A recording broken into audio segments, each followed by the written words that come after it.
back to another video. Oh my God. I'm on leave until Monday. I'm so happy na finally I'm getting the rest that I need and matatapos ko yung mga deliverables ko. Guys, take your leaves. Dati kasi naalala ko nung early 20s ako. I'm not regretting this ha. Kumaga napapag-usapan na lang. Before hindi talaga ako nagli-leave nung early 20s ko, meron pa kaming company noon na hindi talaga nagko-convert ng leave. So, you really have to use it. Pero ako, hindi ko siya ginagamit. Ganun ako dedicated sa work. Noong na I'm nearing my 30s, pabaligtad, para akong paurong, ganyan.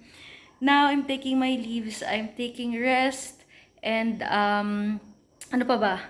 I am doing a lot of treatments for my face. Ang ganda ngayon ng ano ko, ng texture ng aking face. I like it so much. Although may hives tayo dito, hindi na maiiwasan. Ganyan na talaga yung face natin.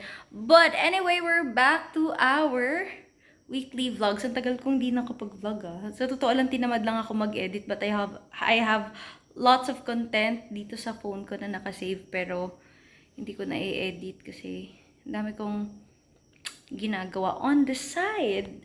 But anyway, yun. Ito yung mga pinadala ng mother ng boyfriend ko. Kagagaling ni tita sa Baguio. Ang dami niyang pinadala. Ng mga gulay, prutas, ayan. Tapos yung ube jam, inuwi ko ito. Dinala ko dito. Tapos ito bukas, iluto ko kasi I'll be staying here until Sunday siguro. Diba yung ano natin dyan? There's still a lot here. At ang sarap nitong lutuin lahat. Pero ano ba ang gusto natin gawin? Siguro magsi-cereals muna ako. Kasi gutom na talaga ako eh. I wanted to have this milk na lang. Para later makapag-coffee ako. Kasi gutom na talaga ako. Maya na lang ako magluto. Total matagal ako here. Ating ano.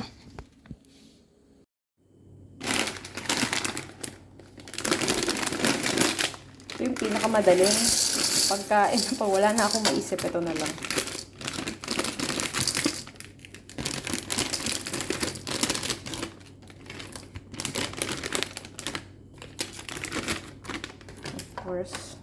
Milk.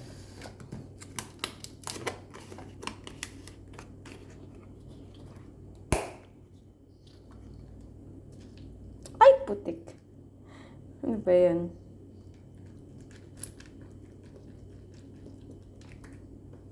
Paano ba ito tanggalin? Yun, natanggal rin. Okay, food.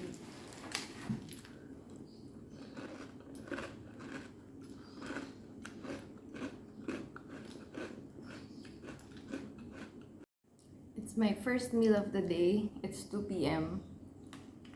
Mamaya-maya ako magluluto.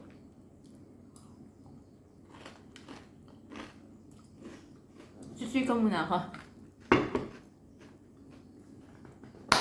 I'm starting my refreshers because pasukan na naman. Malapit na yung pasukan. So, I have time to have a 2-month refresher before ulit mag-school. So, mag-aaral ako later.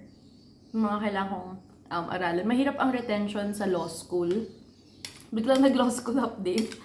Mahirap ang retention sa law school, pero yun.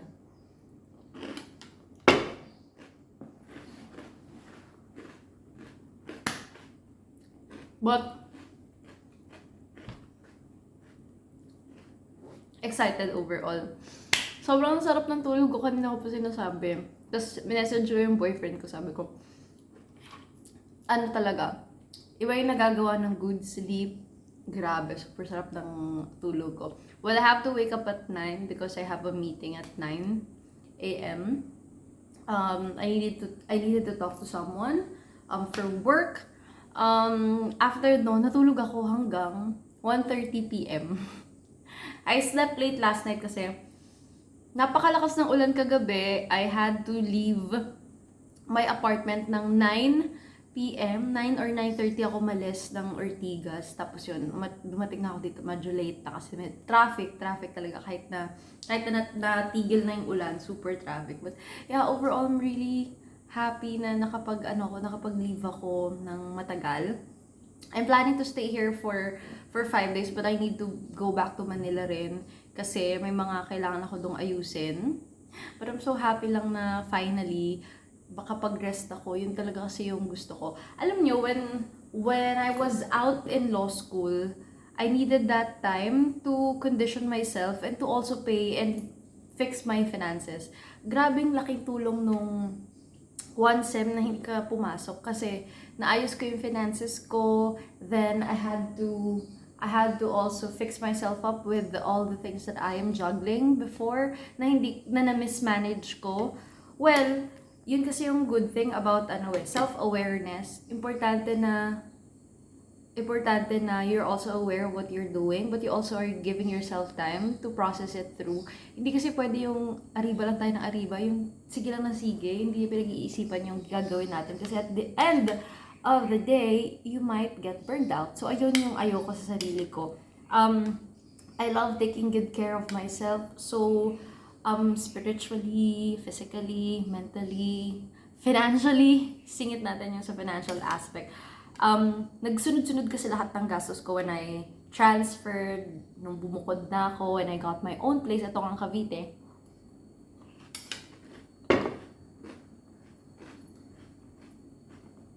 And then, I needed to pay off my credit card bills while managing a lot of things on the side. So, nagkagulo-gulo talaga yung finances ko, yung sarili ko. My relationship with God, my relationship with my friends. Holistically speaking, I'm not okay that time. So, hindi ko pinessure yung sarili ko. Dun sa mga tao na medyo nahihirapan, always give time na ayusin muna yung sarili mo. Kasi self-care is really, really important. Surrounding yourself with good people, meeting your friends from time to time. Sobrang konti lang yung friends ko. I am now going back to church service, pero ang pasaway ko dun sa first church service ko sa may favor, nakatulong talaga ako. Kasi, alam mo, tumatanda na talaga tayo. Pag tumatanda ka talaga, naantok ka na agad-agad. And that time, sobrang konti nung sleep ko. So, next time pag nag-service ulit ako sa church, I'll make sure na I'll get good sleep. So, yun. Ano pa ba? I'm just sharing my thoughts, no? On a very typical afternoon. Ang payapa dito. Sobra. Kasi, pag Saturday, Sunday, kasi maraming tao syempre walang pasok Pero pag pala ganitong oras, super talagang tahimik. I like it here. Pero, going back to what I'm saying, ang dami kong internal crisis starting January 2024 to March. Sobrang internal crisis ko kasi I had a lot of delays at work. Nagagalit na yung mga katrabaho ko sa akin kasi talagang hindi ako nakakapagtrabaho ng ayos. That time I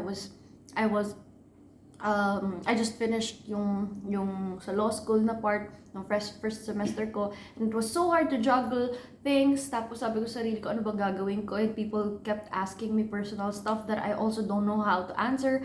Tapos minsan kasi may mga tanong ang mga tao na tayo mismo sa sarili natin hindi natin alam yung sagot. Kasi kahit nga tayo, di ba, may utak ka naman. Siyempre na itanong mo na rin yan sa sarili mo Tapos itatanong pa ng ibang tao, hindi mo nga alam yung sagot Hindi mo nga rin masagot yung sarili mong tanong. I mean, you feel na ghost yung tanong na yun sa'yo. Ayaw mo, basta you just don't want that idea.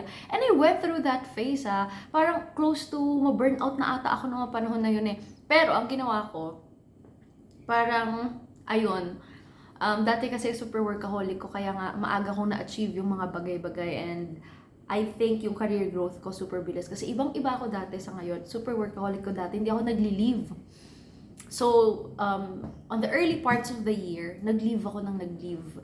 I use that time to rest. Pag pagod ako, di ko kayang pumasok. Kasi pa-burnout na nga ako And I don't want to do that to myself. I only have myself So, alagaan natin yung mga sarili natin. Yon. And then now, ang gusto ko naman ma-achieve is yung relationship ko kay God. So I started doing service sa Sunday, mag-church service ulit ako. And hopefully di na ako makatulog. Dun sa friend ko, di naman siya nanonood. Di ko rin alam ko alam niyang may vlog ako. Si Melissa, talagang ate ko na yun eh. Siya yung nag-introduce sa akin dun sa pinagsaservan niya. I remember when I was in college, nag-victory ako sa may U-Belt eh. It helped me a lot. And then yung friend ko na nag-invite sa akin, secretly, akala niya hindi ako nagjo-join, pero magkaiba kasi kami ng klase. Magkaiba kami ng class schedule, so ako di nila alam, pumapunta ako dun secretly by myself, ako lang mag-isa, tapos nag-church ako dun, and it helped me a lot to get through hardships in life. Ngayon naman, babalik ulit ako kasi I feel na lost ako somehow. Yung purpose ko parang hindi siya super clear. So yun, I'm glad that at the moment na nag-update ako sa inyo kasi I've been out for a while. Really happy with how things are going in terms of my finances. Naayos ko na siya. And by July, wala na lahat ng aking credit card debts. I'm so happy. I'm just so happy by just saying it na ano ko. Kinikilig ako dun sa idea na wala na, ubos na yung credit card debts ko. I can start fresh again. Tapos, physically naman, nag-gain talaga ako ng weight. Yung katawan ko, mabilis akong pumayat, mabilis akong tumaba. So weird. Pero may mga ganun talagang katawan. Ako ganun ako.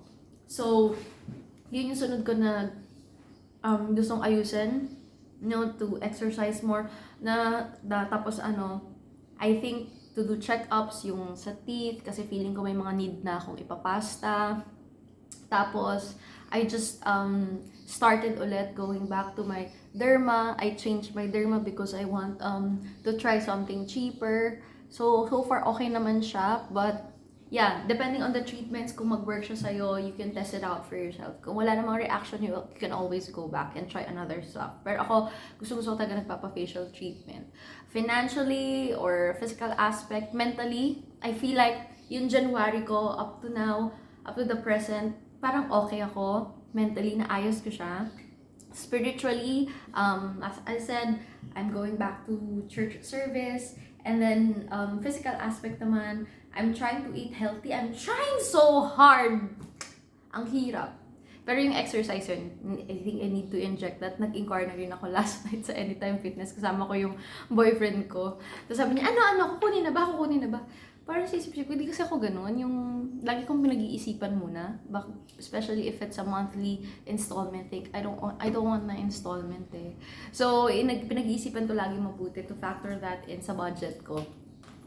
So yeah, life has been really good for me this past few days. I'm really happy. I'm really, really happy with how things are going. Although very slow, but I like the way it is. So, yun. Ano ba? So far, yun lang naman eh. Basta pag may toxic na bagay na it's not working for you, it's dragging you, and parang nadadown ka with those situations, try to step back. Tapos, may mga tao kasing ganun na talaga. Like ako, may mga times din naman alam ko sa sarili ko, nagiging toxic ako sa ibang tao eh. Pero yung self-awareness, importante kasi siya eh. So, kung di mo man siya ma-workout agad-agad, which is completely normal, valid yun, try to put a timeline. Lagi ko ito sinasabi kasi ganito rin ako tinuruan ng mentor ko, yung dati kong boss. Sabi niya, okay lang naman, mahirapan ka. Normal ka lang naman kasi tao naman tayo, lahat tayo nahihirapan eh. Pero ang pinakamali, yung wala kang gagawin or you're not even aware of it. So sometimes try to listen to others. Ako kasi sometimes I am so preoccupied and may mga times din na I feel so full of myself, which is mali. So I'm trying to work on with a lot of things internally, but simulan mo talaga sa mga basic things like exercise, good sleep, ganyan. Dress good kasi when you look good, you feel good. Totoo yan Try to invest konti-konti. May mga sale naman lately eh. So it's nice to give yourself a form of reward through sabihin natin clothing. Okay lang yan. Bili ka ng magandang blouse, bili ka ng magandang bottom. If sumweldo ka or ihatiin mo, gantong month, bili ka muna ng blouse. Next month, bili ka ng ganito. It feels so nice to have a positive outlook in life. And that's what I've been trying kasi buo na ulit yung aking pangarap in life. Yung disposition ko sa buhay, okay na okay. And yeah, I'm really, really happy today. It's such a different feeling waking up really feeling good. Iba yung ganun eh. And for the longest time na nahihirapan ako with may external crisis ka din kasi sa life mo eh, na ganyan, tumatanda na ako. Parang it feels so nice to wake up having a good mood. Yeah. Iba ang nagagawa talaga ng magandang tulog. And sometimes, may mga tulog tayo na hindi naman ganun kahaba. Pero dahil slowly nakikita mo yung progress mo na nagiging okay ulit yung mga bagay-bagay, minsan nakaka-adapt yun sa magandang gising eh. So yeah, I'm happy that even though I struggled so much for the past months achieving where I am now, hindi yung material na bagay yung mental state ba? Mental state, physical state, yun, happy ako. Except lang talaga itong ang sakit-sakit ng paa ko lately. Kinakabahan nga ako kasi may pagka-overthinker ako pag may sumasakit lang sa katawan ko. Natatakot na ako agad. Anyway, I'll just finish my, brunch na ba to? Super late, super late na yung kain ko, but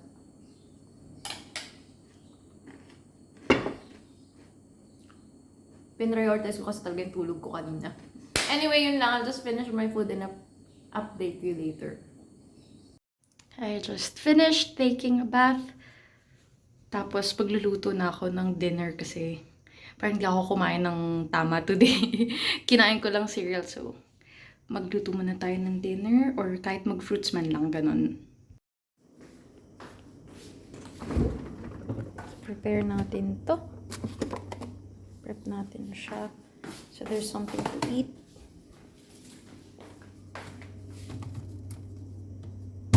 Talawin ko na.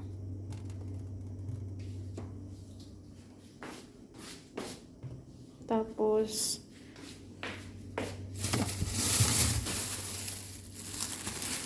i-prep natin siya. Kung paano natin gagawin.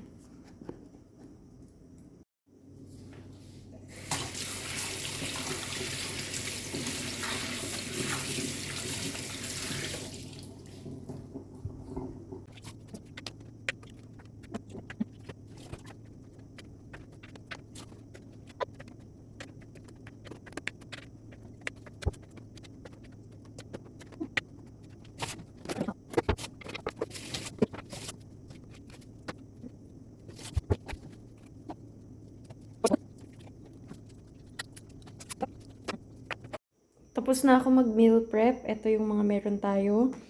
Carrots.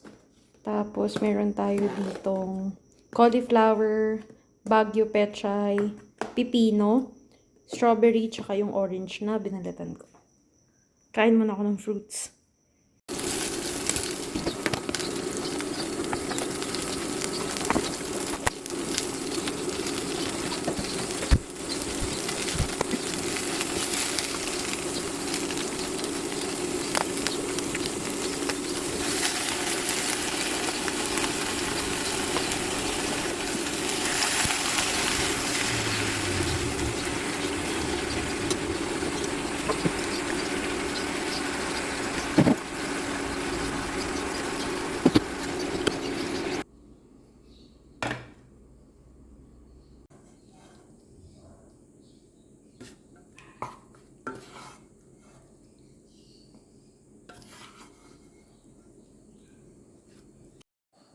Tikman ko na.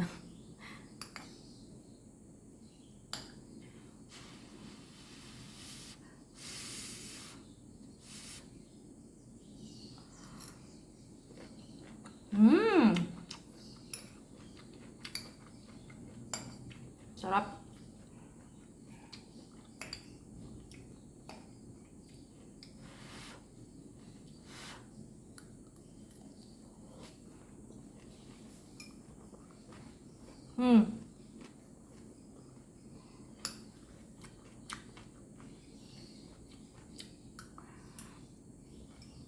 Ang sarap. Kain na nga ako, wait. I'll try this. Yung decoration ko. Ay, siya pa. Ay, siya pa. Ano siya? Try natin. Ay, lagay. Friends. Ano natin? I-open natin maliit. So, lagyan ko ito ng... Uy, this one's unsweetened. Siguro this much. Ang ganda nasa. Ano ba? Pero ang ganda nasa na. Lagay. Lagyan ko ng milk. Lagyan ng natin options.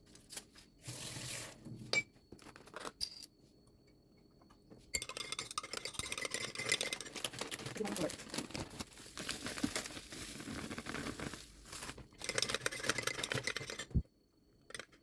Hindi ko water. Sinigay natin.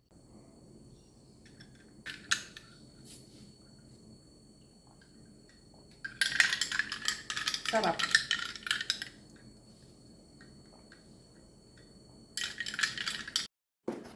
Tapos na ako magluto. Successful naman. Kain muna tayo. Strawberries. Masarap din to sa ano eh.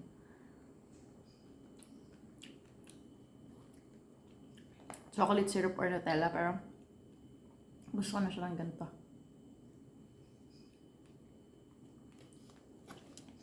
Nung pumunta kami sa South Korea, maghahanap talaga ako ng tawag dito, yung sa streets na nagbebenta ng ganito kasi gusto ko sanang bumili. Kaso yung mga nakikita ko, parang sa convenience store, las maliliit. Gusto ko sana yung sa daan kasi wala akong nakita nasa sa street. Sabi kasi nila matamis daw yung strawberry nila dun eh. Sa atin kasi, maasim-asim. Pero gusto ko pa rin naman to. Gusto ko lang makatikim ng different na malalaki nga.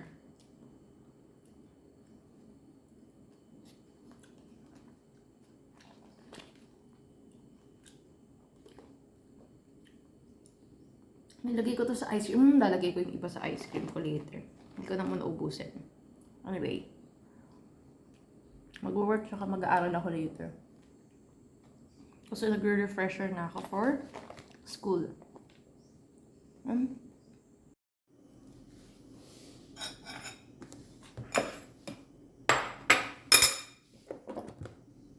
Ice cream muna. My favorite flavor. Yung Hershey din, favorite ko yun. Pero ito lang yung nakita ko. Tapos lagyan natin ng strawberries. Lagay ko na to lahat. Yay! Dagan pa natin.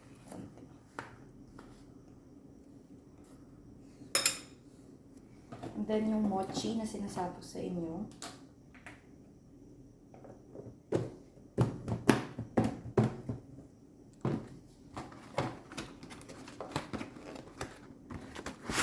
Ganyan siya. Super sarap nito. Lagay natin dyan. Lagyan na natin lahat.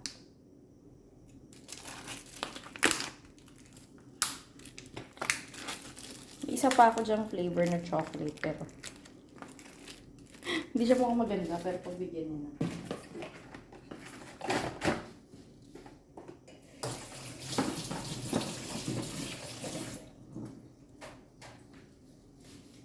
And ayan na siya. Let's have our dessert. Hindi ko na napakita kanina yung kinain ko kasi same lang din naman dun sa kanina. Ang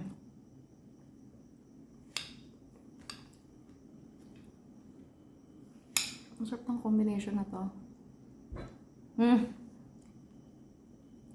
At ito yung mga vanilla mochi.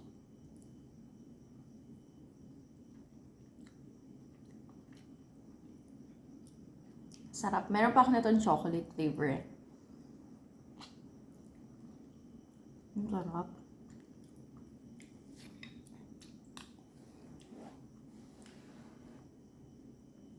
Later, maaga ako matutulog.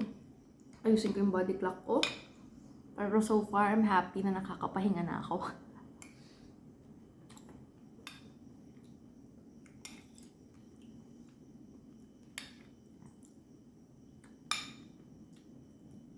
And happy as well because I have paid all of my credit card bills. Konti na lang. I'm so proud talaga sa self ko dyan. Kasi by July, done na siya lahat. In time, pagka balik ko sa school. So, I have like fresh start na sa lahat-lahat. So, I can focus more with my studies. Sarap.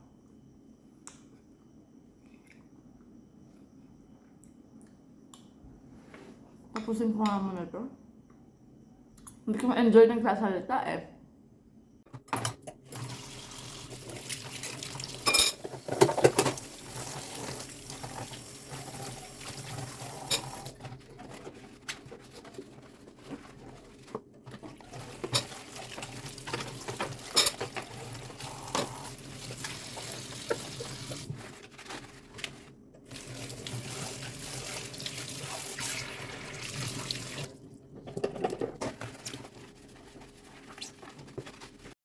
Parang gusto ko mag-midnight snacks. Ito na lang. One of the best chocolate biscuits. Antok na ako eh, pero ilalabanan ko lang.